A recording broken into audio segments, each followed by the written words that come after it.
¿Alguna vez viste algo tan extraño que preferiste no contarlo? Hay momentos que se te quedan grabados. Cosas que uno no sabe cómo explicar, pero que se sienten reales. Muchas personas han vivido situaciones así. No tienen pruebas, solo lo que vieron. Y ese susto, nunca se les olvida. Esta noche vas a escuchar sus historias y quién sabe, tal vez alguna te recuerde algo que tú también viviste y nunca contaste. Hola, me llamo Claudia y nunca me atreví a escribir mi experiencia, hasta ahora, porque lo que me pasó aún no tiene explicación y necesito sacarlo. Quizás ustedes puedan darle sentido. Hace poco más de un año me mudé sola por primera vez. Después de mucho buscar, encontré un apartamento en un barrio tranquilo, en una zona bastante céntrica. Tenía un patio pequeño, mucha luz, y el arriendo era sorprendentemente bajo. Era demasiado bueno para ser verdad. Los primeros días fueron perfectos. Dormía tranquila, decoraba a mi gusto y, por fin, me sentía independiente. Pero hubo algo que noté desde el principio, y que ahora me parece una señal. Una de las paredes del patio tenía una mancha negra, pero muy densa, como si estuviera incrustada en la pared. Pensé que sería por la humedad y que, en algún momento, lo limpiaría bien. Pasaron un par de semanas y una noche, mientras tomaba café cerca del patio, escuché algo muy leve, como un gemido, algo así como un suspiro contenido, pero con dolor, como si alguien intentara hablar, pero tuviera la boca tapada. Me asusté, pero pensé que tal vez venía de algún apartamento vecino. Días después decidí limpiar la mancha. Usé cloro, esponja, incluso vinagre con bicarbonato, hasta que me dolió el brazo. Pero no se iba, no se movía ni un milímetro. Lo más extraño era que no olía como a moho. Olía a algo rancio, espeso, metálico. No sabría describirlo bien, pero era un olor que se me quedó impregnado en la nariz por horas. A partir de entonces, la casa empezó a sentirse más densa, como si el aire pesara. Dormía mal, me sentía observada todo el tiempo, sobre todo cuando pasaba cerca del patio. Y entonces, el moho empezó a aparecer en otros lados, una esquina del baño, el marco de la puerta, debajo de la nevera. Pero ese sí se podía quitar, solo que siempre volvía. También empecé a enfermarme. Dolores de cabeza, náuseas, sueños pesados. En uno de esos sueños me veía parada frente a la pared del patio, y de ella salían unos dedos delgados y morados que se aferraban a mi cara y me empujaban contra el concreto. Estaba al borde de dejar el apartamento, pero algo me detenía, hasta que un día, durante una reunión de vecinos del edificio, conocí a una señora mayor que había vivido allí toda su vida. Cuando le conté cuál era mi apartamento, su cara cambió por completo. Me dijo en voz baja, casi como si le diera miedo repetirlo: «¿Tú estás en el del patio con la pared negra?». Le dije que sí, y entonces me lo contó. Hace unos años vivía allí un policía con su esposa. Nadie sabe bien qué pasó, pero al parecer, él descubrió que ella tenía una relación con su hermano. Una noche salió corriendo y se tiró frente a un bus en movimiento. Murió al instante, pero lo más escalofriante es lo que ocurrió después. La esposa simplemente desapareció. Nunca se supo de ella. Nadie la vio salir. Nadie la volvió a ver. La policía hizo varios allanamientos. Lo único que encontraron fue una olla industrial en el patio, con restos de sangre. Tanta sangre, que dijeron que era imposible que la persona hubiera sobrevivido. Pero nunca apareció el cuerpo, ni viva ni muerta. Cuando la señora me lo contó, sentí un frío helado en la espalda. Y en ese momento, supe que la mancha en la pared no era moho. Me fui esa misma semana. Dejé todo. Ni siquiera pasé por mi depósito. Me mudé con una amiga. Y todavía tengo pesadillas. A veces sueño que estoy atrapada en esa pared y que alguien intenta frotarla para sacarme. Gracias por leerme. Tal vez contar esto me ayude a superarlo. Carlos había aceptado el empleo en la morgue del Hospital Central por necesidad. El sueldo era decente y como técnico forense recién graduado, Necesitaba la experiencia. Lo que no esperaba era que su primer trabajo lo enfrentaría con algo que la ciencia no podía explicar. Todo comenzó en una madrugada lluviosa de abril.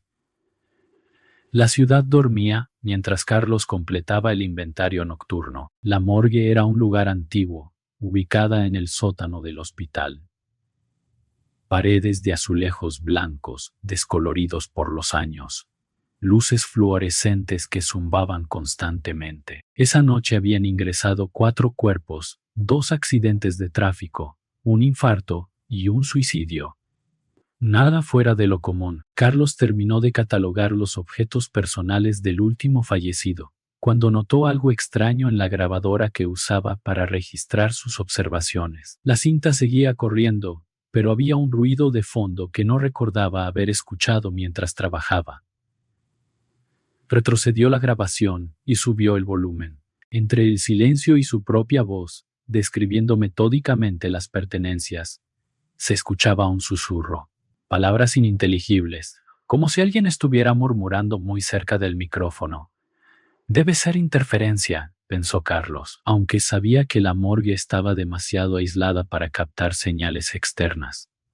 Por curiosidad, decidió grabar nuevamente, esta vez en completo silencio. Dejó la grabadora sobre la mesa de acero inoxidable y esperó 5 minutos exactos antes de detenerla. Cuando reprodujo la grabación, el susurro seguía allí, pero ahora podía distinguir algunas palabras.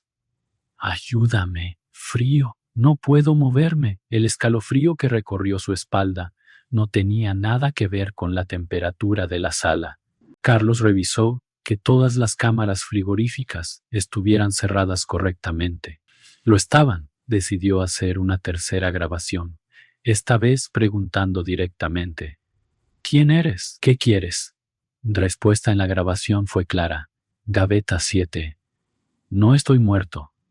Por favor, la gaveta 7 contenía el cuerpo del supuesto suicidio. Un hombre de unos 40 años encontrado ahorcado en su apartamento. Carlos recordaba haber notado algo extraño en ese caso. Las marcas en el cuello no parecían consistentes con un ahorcamiento típico. Pero no era su trabajo cuestionar la causa de muerte determinada por el médico forense. Con manos temblorosas, Carlos se acercó a la gaveta 7. Esto es ridículo, pensó. Los muertos no hablan. Aún así, no podía ignorar lo que había escuchado. Al abrir la gaveta, el cuerpo permanecía exactamente como lo habían dejado, pálido, inmóvil, con claros signos de muerte. Carlos dejó escapar un suspiro de alivio, mezclado con vergüenza por haberse asustado. Estaba a punto de cerrar la gaveta, cuando notó algo, una lágrima, recién formada en el rabillo del ojo del cadáver. Retrocedió, horrorizado. Era científicamente imposible. Las glándulas lagrimales dejan de funcionar tras la muerte.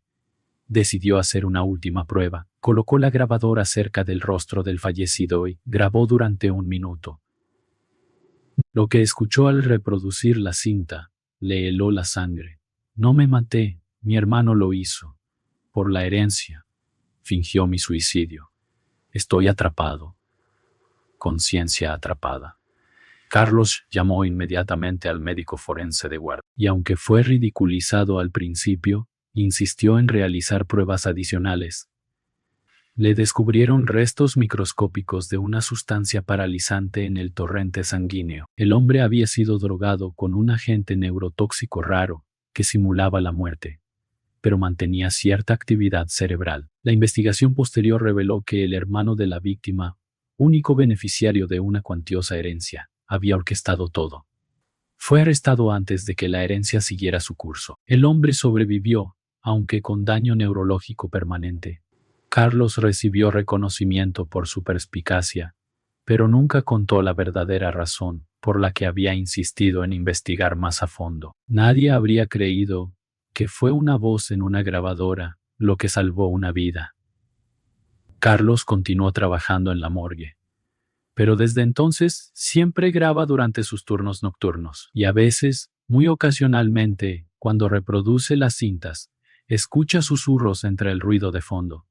No todos los mensajes logran cruzar la barrera entre la vida y la muerte, pero cuando lo hacen, Carlos escucha. Nunca he contado esto fuera de mi círculo cercano, pero si hay un lugar donde podría hacerlo, es aquí. Me llamo Paula.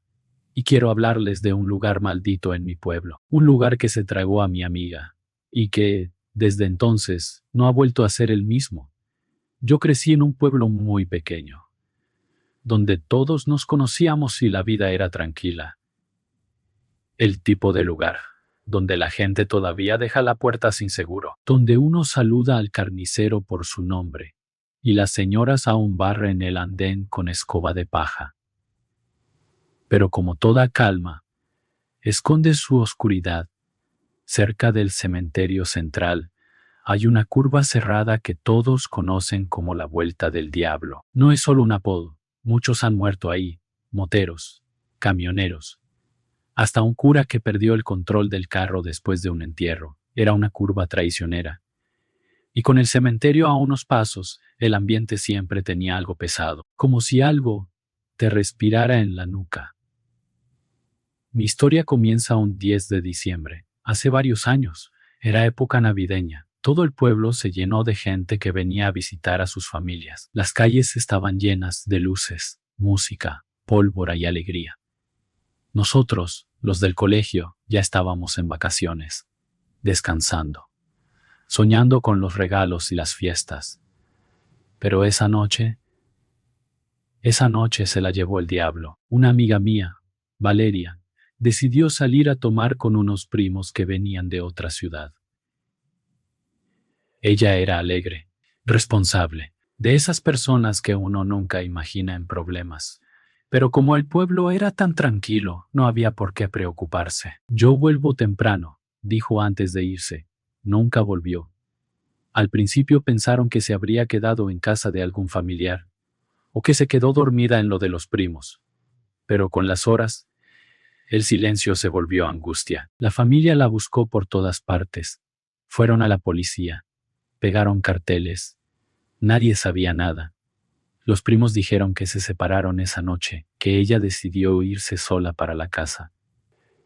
Eso no era tan creíble. Algo se sentía mal, podrido. Mi mamá me decía desde pequeña: hija, debes tener mucho cuidado por donde vas, pero debes tener mucho más cuidado cuando estés en aguas mansas. Son las más peligrosas. Yo nunca entendí bien a qué se refería. Hasta ese diciembre pasaron semanas sin respuestas, hasta que, en medio de una reunión, uno de los primos confesó a un tío lo que realmente ocurrió. Esa noche, todos estaban drogados. Entre risas, música y alcohol, la cosa se tornó oscura. Los tres primos quisieron abusar de ella, pero Valeria se defendió. Gritó. Pero el pueblo estaba de fiesta, y sus gritos se perdieron entre la pólvora y la música alegre. Uno de ellos, el mayor, perdió el control. Ella murió. No tengo más detalles. Solo sé que dijeron que entraron en pánico. El mayor dijo: yo me encargo. Y eso fue todo. Nadie más supo qué hicieron con su cuerpo. Nunca apareció, ni viva, ni muerta. Desde entonces los rumores comenzaron. Algunos moteros aseguran que cuando pasan por la Vuelta del Diablo de madrugada, ven a una muchacha con el cabello mojado parada al borde de la carretera, levantando la mano, pidiendo ayuda.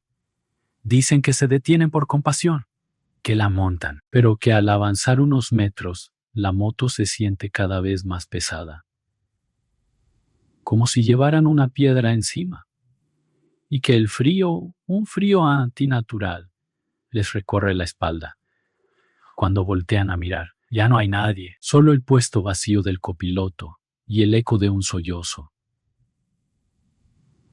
Yo creo que Valeria sigue ahí, en esa curva, atada al lugar donde su voz fue ignorada, donde su vida fue silenciada.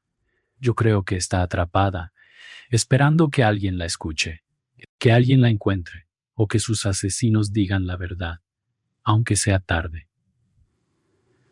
Desde entonces, yo no paso por ahí sin rezar, sin evitar mirar al costado. Y aunque ya no soy una niña, cada vez que mi madre me dice su frase, cuidado con las aguas mansas, se me eriza la piel, porque ahora sé que es verdad. ¿Qué te pareció esta historia? Si logró erizarte la piel, déjame tu like y tu comentario, porque en el Callejón 369, tu voz también cuenta. Activa la campana para no perderte el próximo relato. ¿Quién sabe? Quizás la próxima historia sea la tuya.